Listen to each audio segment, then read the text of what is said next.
hang on to your seat, baby, because this one's a screamer.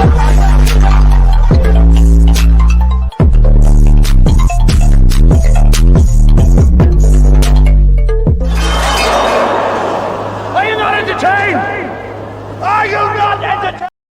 What is going on, entertainment? So time comes out with another video, and we talking Hollywood hot topics.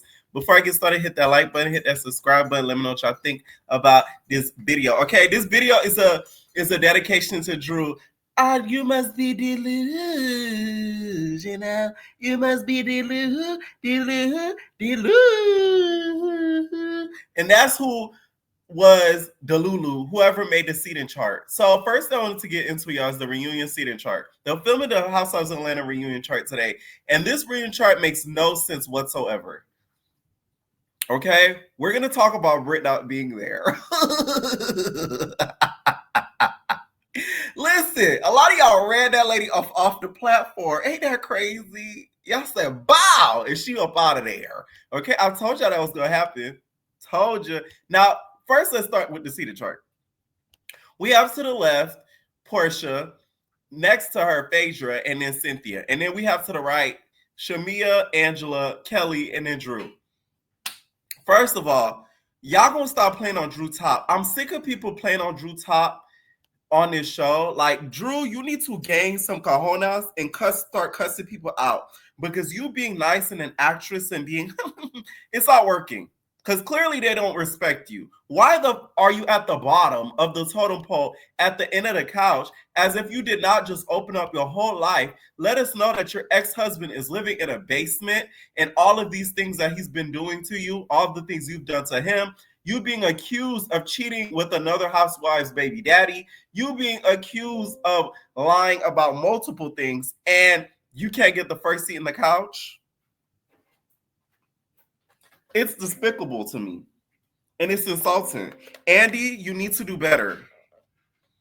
I just don't think that it's fair that Phaedra is second seat because she was not there the full season. Why is she sitting next to Portia on the second seat? It makes no sense to me. I feel like they probably had to adjust the seating because of Brit not coming. I think that's what happened too, because y'all got to understand when it comes to the conflicts, you can't really be sitting so close to each other, especially if you guys are really against each other. Like, Portia and Shamia can't sit next to each other because right now they're not even talking. Angela and Portia, they're not talking because Angela has literally called her a whore in public. Okay? So that's just how I feel about it. I think the fairest thing could have really been to have, since Andy loves Phaedra. Like, y'all, let me tell you. Phaedra's like great. Like, Phaedra is gonna come and like up the views like 2,000%. I mean, she's like great. Okay, he loves her some Phaedra. So I don't think Phaedra would have ever been moved from that second seat. I think the least they could have did was put Drew next to Phaedra and move Cynthia to the end. Because Cynthia, I mean, come on now. She just came, popped up, gave her opinion, and played mediator. Like really, she's a friend. Like, stop. It's like ridiculous at this point. It really is. It really freaking is. Okay? It's ridiculous. I think that Portia should have been first seat.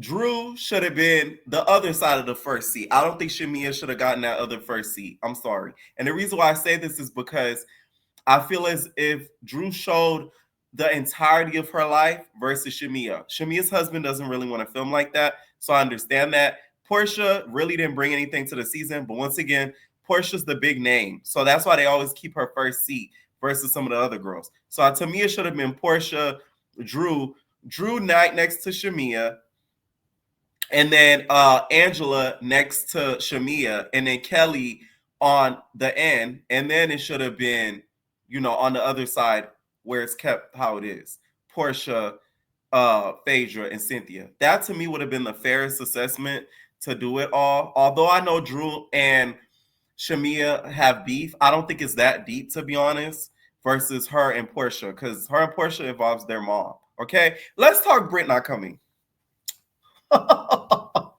They better get rid of this lady next season. I know something. Like, I'm kind of upset about this because it's like, You robbed us of a season of having Kenya on with Phaedra coming back and her just being friends with Portia. Like, we had the makings of a great season, and you know, had what you had done to you. I'm not saying it's her fault that Kenya got fired. It's not her fault. But you kind of pushed it to where it was kind of like me or her, right? And they got rid of Kenya. So the fact that you couldn't come to the reunion and face the music, I lost the ounce of respect I have for that lady. Because say what you want about Kenya, she always showed up. I remember season 6, they were on her ass. I'm talking about they wanted her head on a platter, and she still showed up. Season 5, some of them wanted her head on a platter. She still showed up. Season 8, a lot of them wanted her head on a platter because of what she did to Kim Fields. Guess who showed up? Kenya. So it's like, I'm going to always respect somebody who's going to face the music in reality TV and not run away from it. Like, you're going to always get my respect. I'm going to always give you a W when it comes to that. And I feel like Brit did the exact thing that we did not want her to do, which is literally run away from the questions. Even Portia showed up. And Portia, you know, she doesn't answer a question with a straight answer for nothing. So the fact that she could do that is crazy. But I'm not too upset about it, only because this opens the door for Kenya. Now we might get Kenya to return. This is the perfect way for Kenya to return, because I really don't think Bravo is happy with her not coming. Now, they're saying the reasoning is because of falling out with castmates. When I'm like, you do know that's what the show is about, right? They said, according to people, Brit decided against going to the reunion due to falling out with her co-stars. Well, that's what have you watched the show? That's reality TV. You fall out. The fuck? Like, Bravo, y'all done wasted so much money and time on that lady. It's not even funny. Like, my whole thing is, who did you fall out with on the show that was that bad? Like, you and Kelly, her and Kelly, you guys end up falling out. I'm going to just spoil the season. Fuck it. Her and Kelly end up falling out at the end of the season. Her and Shamia end up falling out at the end of the season because she gets in the between Shamia and Portia. So she's no cool with Shamia. She's not cool with Kelly. You know Angela don't like her ass. So that's 3 people on her ass. Drew's not a big fan of her either. So that's 4 people on your ass. Besides that, though, at least you cool with Phaedra, you cool with Portia, you cool with Kenya. I mean, you cool with Cynthia.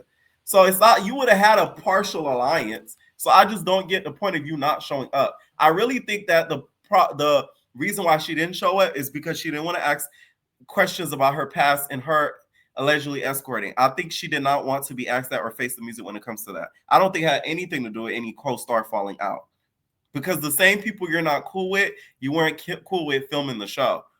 So the reunion, to me, and that excuse is a cop-out of not showing up because you didn't want to answer questions about your past. That's what it is to me. I don't think it has nothing to do with any of the girls. But to me, that's ground for termination. Okay? I'm sorry. I don't care what nobody say. I feel like if you don't show up, like, to me, Housewives is like corporate. You don't show up to a big day for a job. You think the job is going to keep you around the day that, you know, the last day of the month when the numbers are due? Are you going to stay? Girl, bye. They're going to get rid of your ass and suspend your dumb ass. If they bring her back next season, I really feel like not only did y'all slap Kenya in her face, bringing her back after this would be spitting in her face. Because I guarantee you, if they gave Kenya an invitation to the reunion, she would have showed up. She would have showed up. A lot of y'all would be saying, oh, she loves the drama, though. But guess what? There were seasons where she might have loved the drama, but they were on her ass, particularly season 6. Like, everybody was on her ass. Even Apollo made fun of her crusty toes, and she stood there and she took it. That's when I gained respect for her, by the way. It was that season 6 reunion. I said, this bitch is a G. Like, if you can sit there and take all that tongue lashing, you're a different type of bitch. Like, I respect you. You get what I'm saying? Like, salute. I just feel like if Brit did not show up, it's only fair to invite. It's only fair to invite Kenya. That's just how I feel. It's only fair. Her not coming to me is like the ultimate sign of disrespect. It really is. Now, Kenya did tweet something in regards to it and said, I'm disappointed to not being part of the Real Housewives of 16 reunion today. Please know I take full accountability for my actions and deeply apologize to all those affected, including Brit, the cast, crew, guests, and viewers. I look forward to seeing you all back on Bravo soon, okay? That Kenny is so slick. She's like, I would have came. Had you gave me an invite, I would have been there. You know what I'm saying? Like, it's just sad. The whole season to me is just it ended up being a little bit of a flop because it's like this to me is like the icing on the flop. It really is the icing on the flop. Okay. I just want to know. I just want to hear the phone call of her calling out, Andy, I don't think I'm gonna make it to the reunion. Like, what? What? Why? I mean, like, you had a great season. Kenya's not coming. I mean, you did great. Why? Well, like, Andy, I'm not really talking to any of the girls right now. I really can't do it. It's a lot, Andy. Well, like, you not showing up to the reunion, I mean, that's a big deal. Like, I don't think the audience is gonna think that it's great. You know what I'm saying? Like, I want to hear it. Anyways, you guys, let's talk DDG Potomac. Now, I made the video yesterday where I talked about how he put a motion for a temporary restraining order against Halle. Well, the judge denied it, okay? The judge denied it fairly quickly at that, too, okay? I feel like the reason why it was denied, it was put in very much late. It was put in at a calculated point in time. Although I feel like it had a little bit of validity to it, I think a lot of the stuff that were sent, the timelines were funny. Some of them were before Halo was even born. Some of them was after she had the baby, so she may have been experiencing some postpartum. It's a lot of things that could have attributed to that, although I don't think it excuses it. Some of it, especially when she took the Glockiana and just left the house with it. But I think the timing of it all is where we got that denial. People Magazine reported that it was denied quickly after it was put into a request to have that temporary restraining order granted. I will say something I didn't talk about in the last video. When it comes to sole custody, him asking for that is ridiculous. I'm sorry. For you to try to take the baby away from her, to me, is a little bit diabolical, especially with the judge already granting it for her. No. That I don't agree with. Like I said, I believe both of them should be able to see the baby, but I don't think either parent should just have straight sole custody. I don't think that's fair, in my opinion, especially with the severity of this case. I don't think, versus some other cases we've seen from other celebrities, that either parent shouldn't be able to see their kid through a monitorized app. I told you guys about this in another video, basically where they have these apps to where if there's a custody battle going on or two parents that cannot see eye to eye, they have to communicate on this app. They cannot communicate outside of the app. They cannot communicate through third parties. So that way, with this app, everything is monitored. Text messages, calls, whatever. It's all monitored through this app, just in case somebody gets out of line. That way, that person could get in trouble by the courts if this were to go down. Now, DDG's family, you guys, and friends have continued to talk about some things. And one of them included Baby Rich. He talks about how they discovered that they were being tracked by an AirTag. And he talks about this on the stream. Now, Halle has already motioned and put a request for his family and friends to stop talking about her on social media platforms, but it doesn't seem like they care. Bro, like this, we pulled over. We pulled over on the side of the motherfucking road. We like, bro, somebody tracking us. Listen, we like, bro, somebody is tracking us, bro. We is not safe. Somebody is tracking us. We in the car, bro. Where that motherfucker at? Where that motherfucker at? You feel me? We like, what? Bro, somebody out there tagging this truck, bro. If it ain't me, it ain't you. What up, bro? Where did you park the car at? We outside, listen, we outside the truck like this. Looking up under the truck like, you feel me? Did somebody glue this motherfucker? You know what I'm saying? Bro, like this, we pulled over. First of all, like Neighborhood Talk said, he couldn't wait to tell that story. And two, how did you just know that you would be tracked? You heard a beep, beep, beep, beep, beep, da, da, da, da. You heard a little beep, beep, beep, beep, beep. Like, what did you hear from it? Okay. Now, the time frame that he put this request in, I feel like it wasn't genuine. I just feel as if you were going through all of this then, why not say something then? Why wait so long to try to grant and get a restraining order over somebody who you don't think is mentally well? And if you were that concerned, you would have made the first move before she did. And that's where, to me, I always side-eye him in this situation, because it's like, you did not make the first move. That was very dumb to me. I don't care what nobody says. Like, I always respect a nigga who runs to the courts before the woman does, because at least that shows me that he, in some way, is 100%, not 100%, but at least knows that he's in the right legally. Because you're not going to run to the courts if you know you're in the wrong. So the fact that he waited till now to do something, it was a petty move in my opinion, and it did not work the way that he thought it was going to work out. Okay? Now, we live in like a sick world, y'all. Our president is Twitter beefing. Twitter beefing. As if there's not better things to do in the world. He Twitter beefing. Like, regardless of what your political beliefs are, I don't care what nobody say. If you're a Republican, Democrat, whatever, the fact that the leader of our world is Twitter beefing, as if there's not better things to do with his time, is sad and it's scary. I don't care what nobody says. Now, it first started off with Donald Trump throwing some shade. When Nene said, "Is that shade, Phaedra?" He threw a little bit of shade at Elon because he had heard through the grapevine that Elon was popping it, okay? That he was talking a little slick out the mouth and that he was being a little shady, okay? Ooh, is that shade, Phaedra? Is that shade, Phaedra? Ooh. Is that shade, Phaedra? Like, that's what it was. He heard he was popping it at the mouth, saying, some negative things about him. And he was concerned that he would keep going down that path, because he says anybody that leaves the political party just starts talking negatively about him, and he doesn't understand why. You guys all know a big person in the Democratic Party, Miss Pierre, left. No relation to me. They shade, okay? I don't know that lady. Miss Pierre, she left the Democratic Party, and now she's writing a tell-all book.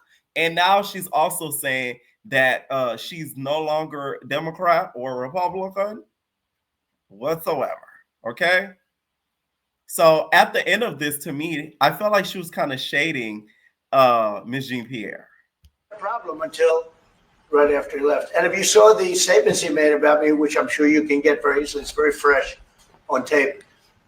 He said the most beautiful things about me. And he hasn't said bad about me personally, but I'm sure that'll be next. But I'm very disappointed in Elon. I've helped Elon a lot.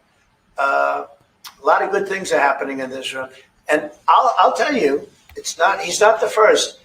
People leave my administration and they love us.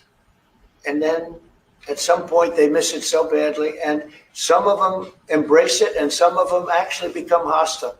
I don't know what it is. It's sort of Trump derangement syndrome, I guess they call it. But we have it with others too. They leave and they wake up in the morning and the glamour's gone. The whole world is different and they become hostile. I don't know what it is. Someday you'll write a book about it. You'll let us know. Yeah. You never had a problem until. See, I told you guys. Someday you write a book about it.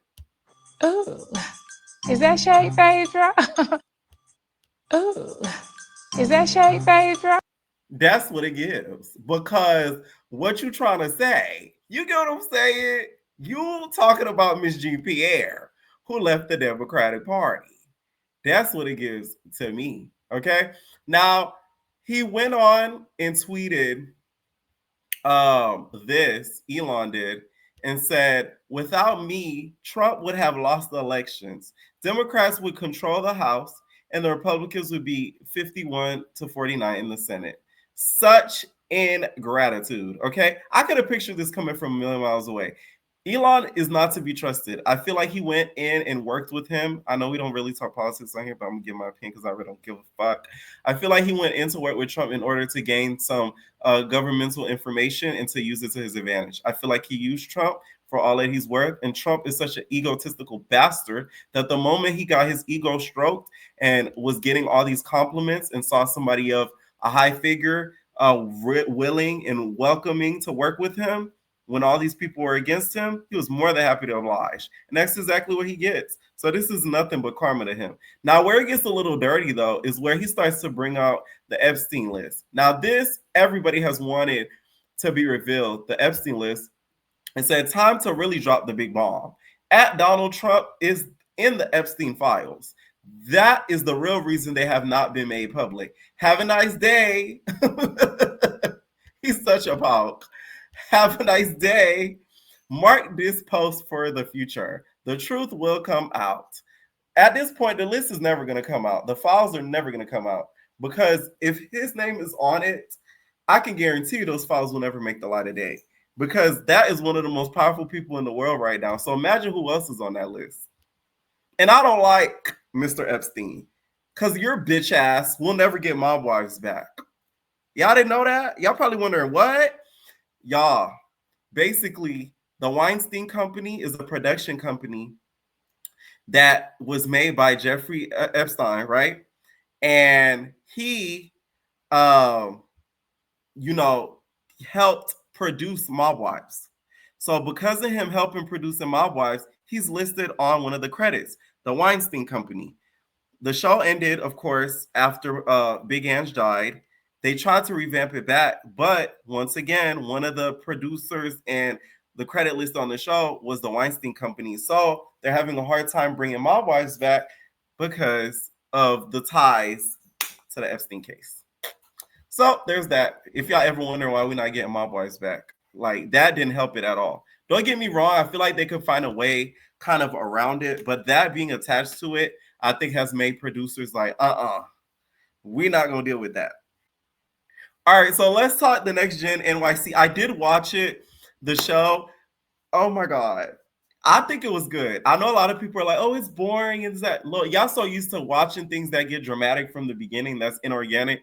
Y'all not used to calm reality TV that actually makes sense. I do feel like some of them on the show, they need to recast because some of them don't have a lot of personality. But that Georgia girl, you are disgusting. There's a white girl on the show that does not wash her hands. She does not feel that it's necessary to wash her hands because she thinks that, washing your hands gets rid of germs that you need from your body. I'm talking about they literally went to the bathroom and she did not wash her hands.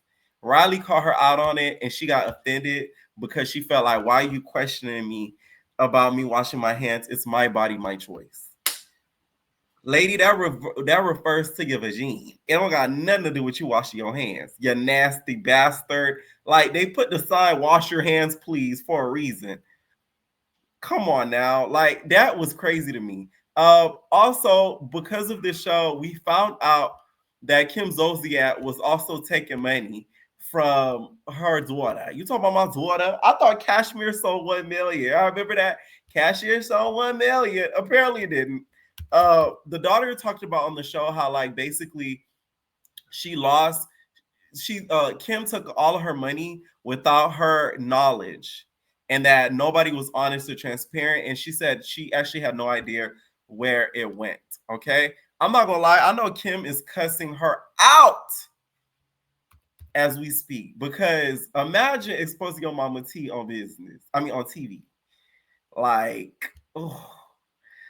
That's pretty deep. I'm not gonna lie. That's pretty deep. But it shows us how a lot of these reality stars is all smoke and mirrors because from what Kim said on that reunion, we thought Cashmere sold 1 million, but apparently it didn't sell 1 million, it barely sold at all. Now, Ariana did get on Instagram and addressed it because Kim is getting a lot of backlash for this because it's, you stole from your daughter. All that. I'm overwhelmed. I'm stressed. I have anxiety. First episode of Next Gen NYC has premiered. It comes out Tuesdays at 9 p.m. on Bravo and the next day on Peacock. So it's on Peacock right now. And if you haven't seen it, maybe go watch that before you watch this. My parents did take my money from the ages of 14 to 20. And I want to start off by saying that in no way, shape, or form was this me trying to bash my parents in any way. You know, I wouldn't be here without them. I hold absolutely no anger or hatred in my heart. I'm just not capable of that. They say that money is the root of all evil, and I do believe that at times I have watched money destroy relationships firsthand and families, and I will never be in that position. I will never allow that to be my life. You can always make more money, which is such a blessing. You see that Candy? She would never take money from Riley. Let me stop. She wouldn't though. She don't need it. See, that's the problem. They be talking all that shit about Candy. That's why I love Candy. Y'all be talking all that shit about Candy. I'm talking about these girls in the industry. Nene, Tamar, you hating ass hyenas. Y'all should learn something from a bitch like that. Okay? So that's the problem with black people and just people in general. Okay? We so quick to want to compete instead of trying to be friends and learn. Bitch, I want to be your friend so I can learn. Fuck want to compete with you. I want to get the same amount of money with you or more. That's the issue. Kim, you probably wouldn't even been in them financial issues if you was closer or cool with Candy. She would have put you onto some money, honey. Just wanted to clarify, I've seen a lot of the things that people are posting. This was not a one-woman show. This takes two to tango. It was a joint effort. As the season progresses, you will continue to see her into truly this situation, how I've overcome this situation, what I've learned in the process. I believe that God puts you in all these positions for you to learn things, and he would never put you in a position that you can't handle. So I've learned so much in the last couple of years, just continuing to grow. Thank God for putting me in this position, because I'll never find myself in a position like that. And watching her on the show, I actually like her. I feel like she's one of the most likable ones on the show so far. You even see her sister in the comments saying, money comes and goes, family is forever. Like my love for you, okay?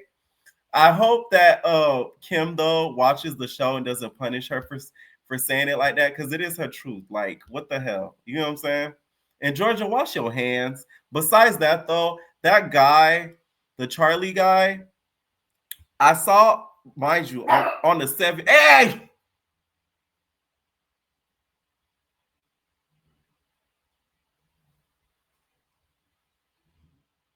I thought so. Go. Okay. I thought that I saw on the 7 News that the Charlie guy, he had got, basically his friend was torturing some dude and learning secrets of trading in crypto. And he was there when the friend got arrested. The friend kidnapped some master trading / crypto dude and kidnapped the dude to find out information and secrets. And the Charlie guy was there when he got arrested. So that whole thing, I want him to be asked about that at the reunion, because he could easily be implicated about it. Because why were you there when he got arrested? Like, did you know about it? Was he telling you the secrets that the kidnapping victim was telling him? Like, I'm curious to find out some stuff when it comes to that show. Okay. Now, RIP goes out to Khadiyah, you guys, aka Cray D. All right. I'm saying that in a positive way. She was on Love and Hip Hop, you guys. And she was the real estate agent that, had got into it with Carly and stuff. Her brother confirmed that she did pass away, sadly. And her time on the show, I always liked her on the show. She was super funny. She never backed down, and she used to always show up for herself. So once again, I always respect reality TV stars who are not scared, and she was one of them. Okay, so RIP does go out to her. Let me know what y'all think down below about these topics, and we're out, babies. No personal thing.